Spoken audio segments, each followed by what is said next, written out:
Hello again. So here I am, Tuesday 9:15 on my Good Enough Mum page. And today I thought I'd talk about self-acceptance and the idea of starting from where we're at. We can't grow until we start at the starting point. So what's got me thinking about this is I had a bit of a meltdown yesterday. And when I was thinking about giving the live feed today, I thought, oh, I can't talk about that. And then I thought, no, I really do need to talk about this because it's about being real. And when I was training, I had a really wonderful counselling tutor. And she said, one of the many wise things she said is you can't take a client to a place where you haven't been yourself. And by that she means unless you've actually worked on yourself, you can't really expect clients to be able to work on those areas of their lives because you don't know where to go with them. You don't always have to have had the same experience as they have. I'm not talking about that, but just in terms of learning, say, to be confident. That's something that we can't just sort of encourage somebody from the sidelines in a sense. We need to have been there. We need to have known what it feels like. And so I felt it was important for me not to avoid talking about the real things that happen in my life as well. So that's what I thought I'd talk about today, and just using what happened yesterday as a little example. I'm actually trying, it's a really small thing, trying to open a business bank account and filled in all the details and probably made a mistake in the way I filled them in. And so I spent most of yesterday battling my way around the bureaucracy, and it just reduced me really to a little child sort of state. And I think it's important to sort of talk about these sorts of things because it's so easy, isn't it, to think that everybody else is fixed. And of course, none of us are really fixed. We all have things that get to us in various different ways. And I think it's really important to hold our hands up and say that that's what happens to us. And the reason I'm talking about it today is because until we are at that starting point of admitting what's really going on for us, we can't really change. And something I read about this week in the I was actually flicking through some Black Friday deals, and I was looking at calendars for next year, and the calendar had this inspirational quote on it, and I read it and I thought, oh, that just rings so true. And it was talking about procrastination and saying that if I could remember what it said the important thing about procrastination is to actually admit that you are procrastinating. And once you've admitted it, you can start if you're quite kind to yourself and you admit that this is what you're doing, you can actually start thinking to yourself, well, what's going on for me in this? Why am I procrastinating? What is it that's stopping me from moving forward? And in admitting to yourself that you're actually procrastinating, in a way, you can then explore the reasons why, and that will help you to move forward. And something else I just read this morning on Instagram sort of fits in with that a little bit. And it was a quote from Desmond Tutu, who says that with a wound, you can't ignore the wound, you do need to clean it out. And if you leave the wound and you don't clean it out, it'll fester. And something else that's come up as well was I was reading in the paper today about the Prince Harry engagement, and the journalist was talking about what it was like for him to walk behind his mother's funeral in the funeral procession. And it just struck me, the journalist was saying, watching the boy growing into the man, and he's actually said that for 20 years he really just tried not to think about his mother because he thought that if he didn't think about it, it wouldn't upset him. And he's actually had to have it counselling and allow those feelings to surface. And so I think it's really important that we do actually not try and distract ourselves away from our pain, to actually admit to ourselves that the pain is there. And in admitting that to ourselves, we can actually begin to do something about it. And that's my sort of message for today. I think it's really important to accept where we're at.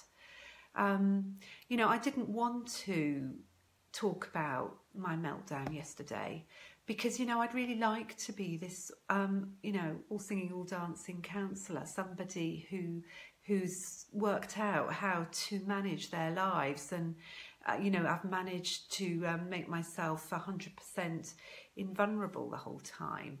But of course, that's not real. It's not real for any of us. And if I was to pretend to be like that, not only would it not help me, but it wouldn't help the people that I'm seeking to help as well. And I think it's really important to, especially for someone sort of in my position who's sharing the reality of life with people, is to actually hold my hand up and say, me too. So it's really, you know, sorry, I've been distracted by something there, a notification that came up. Yeah, let's be vulnerable. We don't have to be vulnerable with the whole world. You know, we have to be vulnerable in the ways that we feel comfortable. And I'm comfortable now telling you this because I sort of feel that that's okay. That's me. But for other people, it would be the last thing they'd want to do would be to admit to this sort of feeling, sort of live.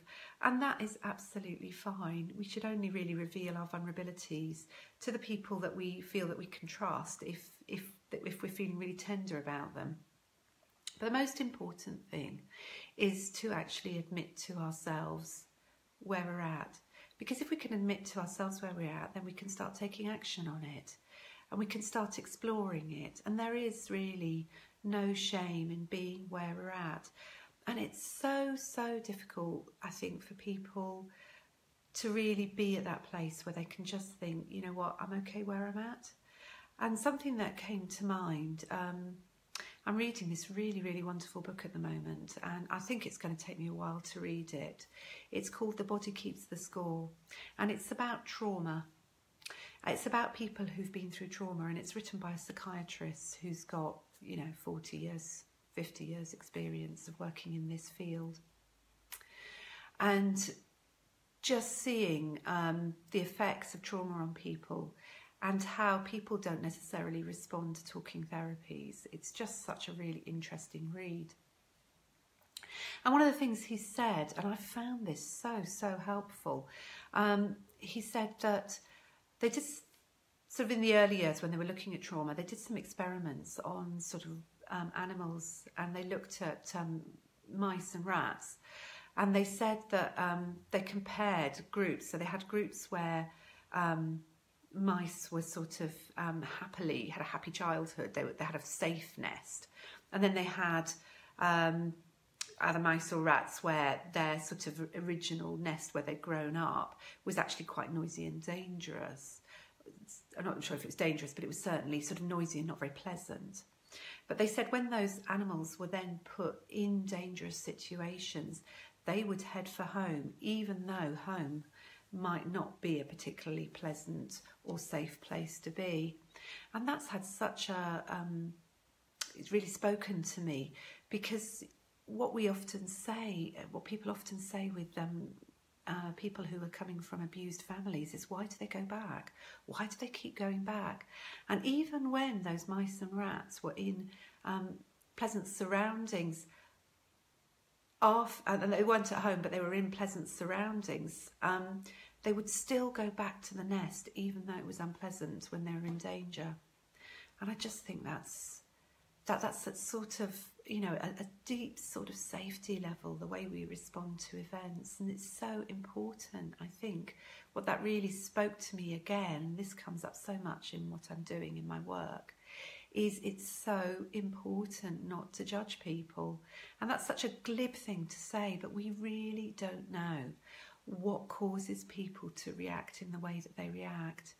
And yesterday, when I was having my little meltdown, you know, and I basically just finished off a box of tissues. I just kept crying. I couldn't stop crying. And, you know, I sort of thought about it, and I sort of think, I don't know.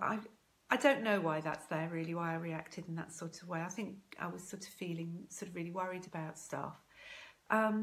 and I am somebody who worries about stuff sometimes, and I just have to accept that about myself. I'm not perfect yet, but in sort of like recognising where I'm at, I'm then able to process that. I'm able to look at it. I'm able to maybe investigate why I reacted like that. What was it about that situation? Was it that I was putting myself into intense situation, when I removed myself from the situation, went out for a walk, and when I spent some time with people, that helped all those sort of threat levels to subside. So that's learning for the future that I can use, but also understanding why I was so upset about it is something that, I'll need to go on and think about, and that in the long term will help me. But unless I'm prepared to look at where I'm at, I can't move forward with it. And that's what I'm talking about when I talk about self-acceptance.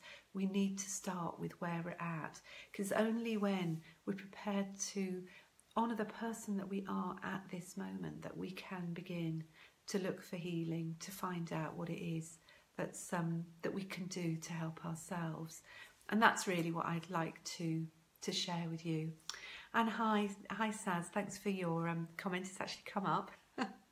Yeah, life is full of ups and downs, that's right. And yeah, we just need to recognise where we're at and to work forward, pick ourselves up off the ground. And something else I think that sort of struck me, just sort of thinking about what Saz has just said, is working alongside other women who are seeking to grow their businesses. And it's so easy with when we make a mistake or when something doesn't really take off, to sort of take it personally, to think that it's about me, it's about something, something hasn't worked, so therefore that reflects on me as a person.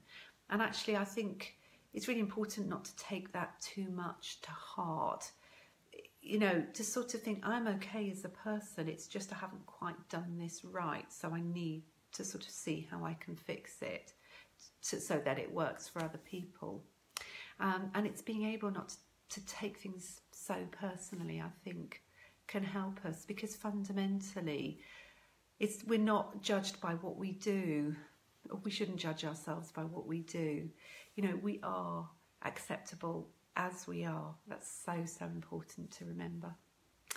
So I'm going to finish there, and yet again, just to put a shout out for my blog, because I'd like to be able to share that with more people. If you visit my website, thegoodenoughmum.com/blog, you'll see my blogs, and I sort of expand or talk a little bit more, or sort of go off, use one thing that's in the live feed as a basis of the blog. So it's usually something that I'm talking about on the live feed.